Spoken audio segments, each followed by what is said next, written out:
For centuries, the people of Bihar have been victims of the ravaging river Kosi. Born in the Himalayas, among majestic peaks, the Kosi rushes to the plains of Nepal and Bihar. Once on the plains, the river, like a writhing snake, changes its course almost at will. During the last 200 years, the fickle Kosi has shifted some 112 kilometers westward, bringing devastation to the fertile land. On the way down, the river picks up large quantities of silt. This coarse silt comes to rest once the movement of the river slows down in the plains. Gradually, the level of the riverbed rises, and soon the Kosi climbs its banks and becomes a runaway. Its spreading waters wipe all traces of human endeavor from the countryside. Eating into the very body of the land, the water enters villages and homes. Its fury knows no mercy. Each year, the floods bring misery to the people, and to the nation, losses that run into hundreds of millions of rupees.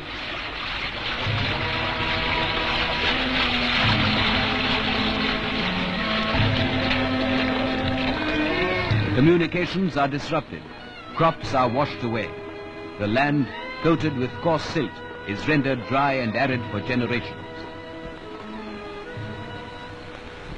Soon after independence, the government of India decided to tame the river. In 1953, after 6 years of investigation by the Central Water and Power Commission, a scheme was approved. The Indo-Nepalese Coordination Committee was formed. The actual supervision of the Kosi project was to be done by the Kosi Control Board, made up of representatives of the state and central governments. The Kosi River Valley project consists of 4 stages. The first is the construction of earthen embankments to hold the river on one course. The second is a protective measure and involves the construction of a barrage on the Indo-Nepal border near Bhimnagar. The third step is the digging of canals in Nepal and North Bihar on both sides of the river Kosi. After this, a hydroelectric power station with a generating capacity of 12,000 kilowatts will be set up. On the 14th of January 1955, work started at the site. Volunteers formed the bulk of the labor force. Some of them were members of state assemblies and members of parliament. Others came from the Bharat Sevak Samaj and cooperative societies.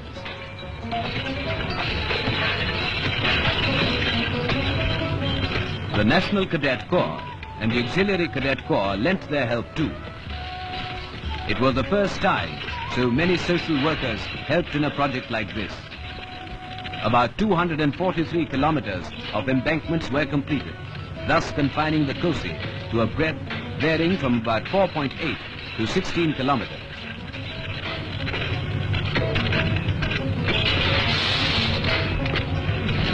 Ring bunds were built around the towns of Mahadevnath and Nirmali to re-protect them from flood.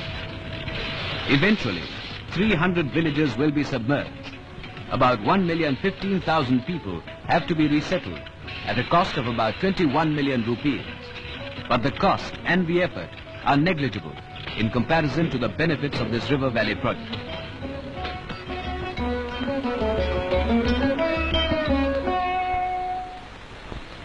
Beginning high up in the mountains, at about 5,490 meters, the Kosi is fed by melting glaciers and heavy rainfall.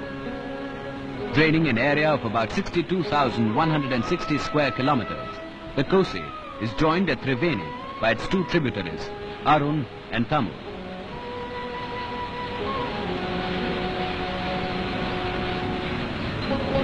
This swollen river, now called the Sapta Kosi, passes the sacred shrine of Barakshetra in Nepal and enters the plains majestically at Chapra. From there, it moves about 241 kilometers across North Bihar till it meets the Ganga in Purnia district. The Kosi, by flowing through Nepal and Bihar, links them and is the basis of the second stage of the Kosi project. Surveys were conducted and readings taken at the proposed site of the barrage.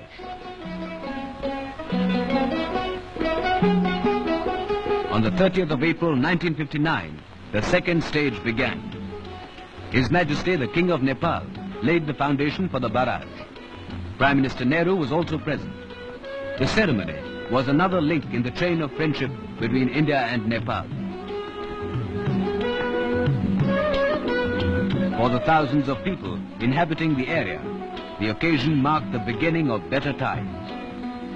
It meant not only the cementing of an old friendship between two countries, but also a closer contact between neighboring peoples.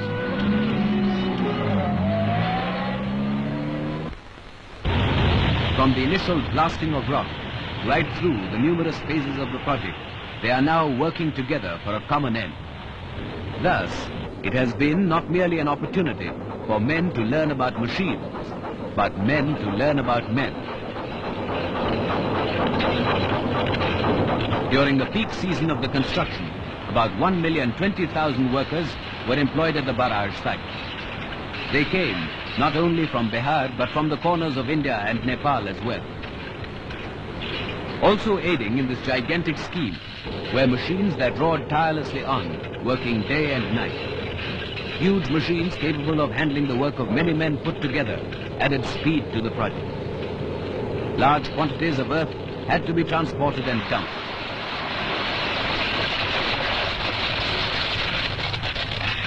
Some of those who had never been out of this hilly region learnt more than they had known before.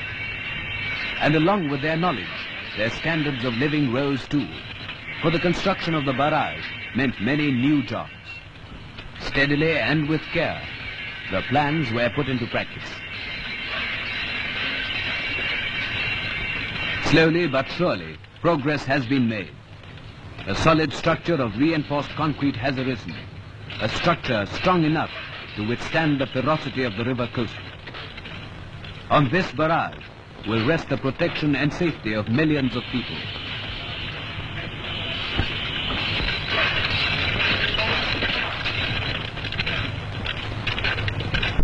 When completed in 1963, it will be capable of diverting water for irrigating more than 11,040,450 hectares of land. The cost of the entire Kosi scheme is estimated to be over 500 million rupees. The construction of the barrage has brought with it a number of accompanying benefits. A colony has been built at Birpur to house Nepali and Indian workers. It is a modern township with facilities that include a regular water supply. This supply of drinking water in a place known to suffer from intermittent drought is derived from newly dug tube wells. Hospitals too have been established. These are equipped and staffed by experienced doctors and nurses. There are schools, libraries and recreation centers for the residents of the area. There are playgrounds too, which provide space for healthy exercise for children as well as grown-ups. The third step, which consists of digging canals, is now well underway. In Bihar, these canals, including Chhatra, will irrigate about 11,040,445 hectares of land in the northern districts of Bihar. The crop yield here will total to a value of 23.5 million rupees. Of all these benefits, the people of Nepal and India are well aware. They know too that with the setting up of the hydroelectric power station, the change will be radical. A wild, capricious river will have been tamed. Soon, the days when floods cake their fields with silt will be a memory in the past. The present gives but an inkling of a brighter future. The harvest will increase, the land will grow more fertile, and the river will be a herald of plenty. These bounties are but a fraction of the benefits they will reap when the entire Kosi River Valley project is complete. For the people of this region, the harnessing of the Kosi River will mean the end of a long and tragic drama.